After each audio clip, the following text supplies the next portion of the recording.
جو لیبر ہے پاکستان سے اس کے اوپر بین لگا ہوا ہے. تو بات یہ ہے کہ سب سے پہلے تو ہمیں ایک پالیسی کے تحت گورنمنٹ کو ایک فوکس کرتے ہوئے ان چیزوں پہ پابندیاں ختم کرانی پڑیں گی اور اس کی کوالٹی کو اس حد تک مینٹین کرنا پڑے گا کہ جاپانی پاکستان کی جو گڈز ہیں اس کو ایکسیپٹ کر سکیں جاپان کے لیے. تو ان کوالٹیز کے اوپر ہمیں بہت زیادہ کام کرنا پڑے گا. اگین پھر میں نے یہ پہلے ایک دفعہ بھی گورنمنٹ سلیم مانوی والا صاحب آئے یا زبیر موتی والا صاحب آئے یا شوکت ترین صاحب آئے, ان کو میں نے اس وقت بھی یہ بات کہی تھی کہ ہم اسپیشل ٹاسک فورس ایک جاپان کے لیے آپ قائم کریں جس کے اندر وہ لوگ جو جاپان کا ایکسپیرینس رکھتے ہوں اور پاکستان گورنمنٹ کے جو پرائیویٹ سیکٹرز ہیں وہ اس چیز کو فوکس کریں اور اس کوالٹی کو میجر کو بہتر کرنے کے لیے اقدامات کریں. تو آپ کی جو آپ اگر اسپیشل فوکس کریں گے تو آپ کا کام جاپان میں ایزی ہے. اگر آپ جسٹ یہاں سے بھر بھر کے بھیجے جائیں گے تو وہ وہاں پہ آپ کو ریجیکٹ کر کے وہ بھی آپ کو ڈالتے رہیں گے.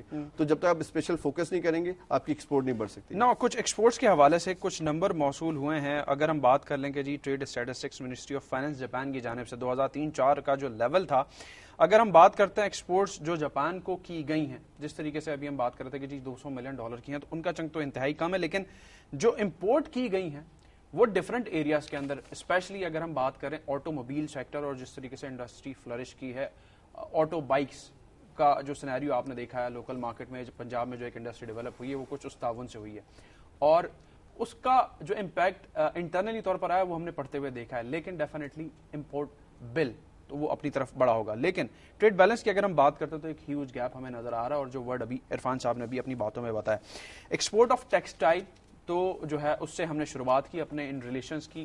اس کے حوالے سے میں آپ کا پوائنٹ آف ویو جاننا چاہوں گا. کاٹن ہم نے دی, انہوں نے یان بنا کے ہمیں دیا, انہوں نے کہا کہ جی آپ ہمیں یان بنا کے دیں, مشینریز انہوں نے ہمیں دے دی, اور وہ سلسلہ اب تک بھی یہ سننے میں آتا ہے کہ جی انٹیکٹ ہے. لیکن پچھلے صورتحال ٹیکسٹائل انڈسٹری کے ساتھ ہمارے لیے رہی ہے وہ بڑی ورسٹ ہے. یہ مارکیٹ کیسی ہے وہاں پر؟ اب ٹیکسٹائل کی مارکیٹ بھی بالکل اتنی اب جو بڑا نگیٹو ایک ٹرینڈ آ رہا ہے, کیونکہ جاپان اب زیادہ سے زیادہ جو امپورٹ کر رہا ہے ٹیکسٹائل میں بھی وہ چین سے کر رہا ہے. کیونکہ چین میں کوالٹی کے لیے دیکھیں, چین میں ڈفرینٹ کوالٹیز بنائی جاتی ہیں ڈفرینٹ کنٹریز کے لیے. جو چیز انہوں نے ایکسپورٹ کرنی ہے پاکستان کو اس کی کوالٹی ڈفرینٹ ہے, جو چیز انہوں نے ایکسپورٹ کرنی ہے جاپان کو اس کی کوالٹی ڈفرینٹ ہے. اس کے اندر بھی ایک بات یہ خیال رکھتے ہیں وہ لوگ کہ جاپان سے کوالٹی کنٹرول چین میں جاتے ہیں اور اس کوالٹی کو اوکے کرتے ہیں تو چیز جاتی ہے جاپان کو ہوتی ہے. تو یہ چیز ہمیں اس کی بہت زیادہ ضرورت ہے. اچھا ٹیکسٹائل سیکٹر کی آپ بات کریں, اوساکا جاپان کا ٹیکسٹائل ہب ہے, جتنی بھی امپورٹ ہوتی ہیں اوساکا سے ہوتی ہیں. پاکستان نے بھی اپنا ایک کونسلیٹ آفس بنایا ہے اوساکا کے اندر, لیکن ابھی تک وہاں پر میرے خیال سے جو آپ نمبرز کو اگر دیکھا جائے تو وہ زیرو ہی ہوگا. تو اس لیے میں نے ایک بات یہ بھی کہی تھی کہ پاکستان $200 ملین کی ایکسپورٹ تو کرتا ہے جاپان, لیکن وہ $200 ملین پاکستان ایمبیسیز کے اوپر خرچ کر دیتی ہے اور ریزلٹ از زیرو. ٹھیک, تو جو ہم کماتے ہیں وہیں پہ اخراجات میں چلا جاتا ہے. ایمبیسیز کے حوالے سے آپ نے بات کی, جاپان انٹرنیشنل کوآپریشن ایجنسی غالباً 1983 اپریل سے اسٹیبلش ہوئی کام کر رری ہے. اوورسیز اکنامک کوآپریشن فنڈ بھی غالباً کچھ ہے, Japan bank of international cooperation October 1989. یہ جو ادارے ہیں گورنمنٹ آف پاکستان کے حوالے سے کام کر رہے ہیں یا ہماری چیزوں کو وہاں مارکیٹ کر رہے ہیں؟ اگر تو ایمبیسی کے تعاون کی ہم بات کرتے ہیں تو ان پہ اخراجات تو پھر گورنمنٹ جائکا ایک آرگنائزیشن ہے جاپان کی, گورنمنٹ آرگنائزیشن ہے. اس کی رسپانسبلٹی کیا ہوتی ہے کہ جاپان نے $500 ملین کی جو ایڈ پاکستان کی اناؤنس کی ہے, جائکا اس کو ڈسٹریبیوٹ کرتا ہے پاکستان میں.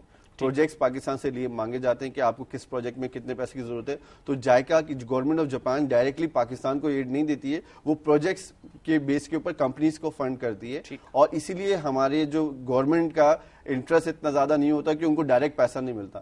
امریکہ سے میرے خیال سے ڈائریکٹ پیسہ آ جاتا ہے تو وہ کچھ لگ بھی جاتا ہے, کچھ مل بھی جاتا ہے, وہ چکر چلتا رہتا ہے. لیکن جو جائکا جاپان ہے وہ پروجیکٹ بیس پہ دیتا ہے, اسی لیے آپ کو کچھ پروجیکٹس بنتے ہوئے بھی نظر آ جاتے ہیں, کیونکہ وہ ڈائریکٹ گورنمنٹ ٹو گورنمنٹ نہیں ہے, وہ گورنمنٹ ٹو کمپنیز ہے, پرائیویٹ سیکٹر. اور کچھ پریویس ڈیز میں ہم نے پروجیکٹس کے حوالے سے ڈیولپمنٹ کا کام بھی سنا تھا. I was talking to one زبیر موتی والا صاحب, اور once again I am trying کہ جی اگر تو ان کی اس وقت اوپینین ہمیں مل جاؤ آن دوز پروجیکٹ جس میں جاپانیز کمپنیز کا انٹرسٹ بھی تھا, اس حوالے سے بھی ہم بات کرنا چاہیں گے, اور عرفان صاحب کا بھی پوائنٹ آف ویو لیں گے. عرفان صاحب آپ سے ایک اور میں کوشچن کر لیتا ہوں کیونکہ بریک کی طرف جانا, اور غالباً اس کے بعد پھر کچھ ہم شاید خوش نصیب ہوں کہ گورنمنٹ پوائنٹ آف ویو بھی لے لیں یا اس انویسٹمنٹ پرسپیکٹو میں بھی ڈسکشن کر لیں. جو پروسیجر چل رہا تھا اس مالی سال کے اسٹارٹ میں غالباً پریویسلی ایک پلاننگ تھی کہ کراچی سے دور کوئی ایک زمین ایلوکیٹ کی گئی ہے انویسٹمنٹ کے لیے, پرائیویٹ فرمز اس پہ کام کر رہی ہیں, وہ کس پروسیڈنگز میں ہے؟ اگر اس طرف کے انٹرسٹ کی ہم بات کرتے ہیں پھر لوکل پہ تو ہم بات کرتے ہیں. Special economic zone government, Asif Zardari صاحب جاپان آئے تھے اپریل میں, انہوں نے ایک اناؤنس کیا تھا 2000 ایکڑ کے اوپر کراچی کے نزدیک, اور اس میں انہوں نے کہا تھا جیپنیز کمپنی سے آئیں, اپنا انفراسٹرکچر بنائیں, اپنی کمپنی وہ فری ٹیکس زون ہوگا اگر آپ اتنی انویسٹمنٹ کرتے ہیں. لیکن ابھی تک جاپان کی کسی کمپنی نے اپنا انٹرسٹ شو نہیں کیا, سوائے ایک کمپنی نے یاماہا موٹرز جو ہیں وہ انجن مینوفیکچر کرنا چاہ رہے تھے, لیکن وہ بھی صرف وربلی انہوں نے ایگری کیا ہے, لیکن وہ ابھی تک انویسٹمنٹ, کیونکہ ایک میں آپ کو بتاؤں جو جاپنیز کمپنیز پاکستان میں انویسٹمنٹ کریں گی وہ جاپان ایمبیسی, جاپنیز کونسلیٹ ان کراچی, ان سے ریکمنڈیشن لیں گی. اس کے بعد جو جاپنیز کمپنیز پاکستان میں سرمایہ کاری کری ان سے پرمیشن ان سے اوکے کر لیں گی, تو پھر وہ پاکستان میں آ کے انویسٹمنٹ کریں گی. لیکن ابھی جو سچویشن ہے کہ جاپنیز کمپنی پاکستان میں اپنے آپ کو انسیکیور فیل کر رہی ہیں, ان کو یہاں پر لوکل سطح کے اوپر کافی جو مسائل کا سامنا ہے اس کے حل کے لیے کوئی اقدامات نہیں کیے جا رہے, اور اگر اس کو بہت زیادہ فوکس طریقے سے اس کو گورنمنٹ نے اس مسئلے کو حل نہ کیا تو میں آپ کو یہ بتا دوں کہ جاپان سے سرمایہ کاری جو تھوڑی بہت ہو رہی ہے وہ بھی ختم ہو جائے گی, اور جو یہاں پہ کر چکے ہیں وہ بھی واپس چلے جائیں گے. اس پہ مزید ہم بات کریں گے, اور پھر وہ سولوشن اور government opinion we are trying کہ جی اس پہ بات ہو جائے, اور بڑا ہی ویلڈ اور اس وقت ضرورت بن گئی اس پروگرام کے مزید فلو کی کہ جی کوئی اوپینین دوسری سائڈ سے ہمیں موصول ہو. ایک چھوٹے سے بریک کے بعد will be coming back. Irfan Siddiqui صاحب ہمارے ساتھ شو پہ موجود ہیں. Stay tuned to B plus.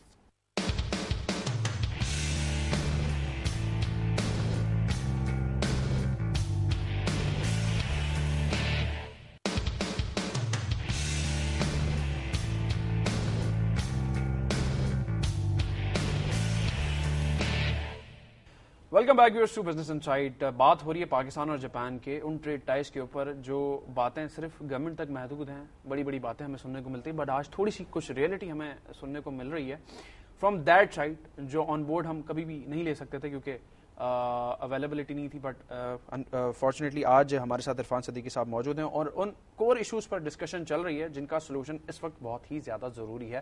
اس جاتی ہوئی انویسٹمنٹ کو ہم نے روکنا ہے جو جاپان سے $500 ملین کی مد میں, فیم رائٹ, آ رہی ہے, اور پھر دوسرے ایریاز میں بھی جو اس کے اثرات پڑ سکتے ہیں کہ جی اس کو مزید ہم ایکسپینڈ کریں, وہ کس طریقے کریں گے. عرفان صاحب ویلکم بیک. ڈسکشن ہو رہی تھی اس اسپیشل زون کے حوالے سے, ناؤ کام پینڈنگ میں ہے اور ریزرویشن ڈیفینیٹلی ایک لا اینڈ آرڈر کا جو ایشو ہے اس حوالے سے ریز ہوئی ہے. ایک کمپنی نے لائسنس بھی لے لیا, وہ کام کرنا چاہ رہی ہے.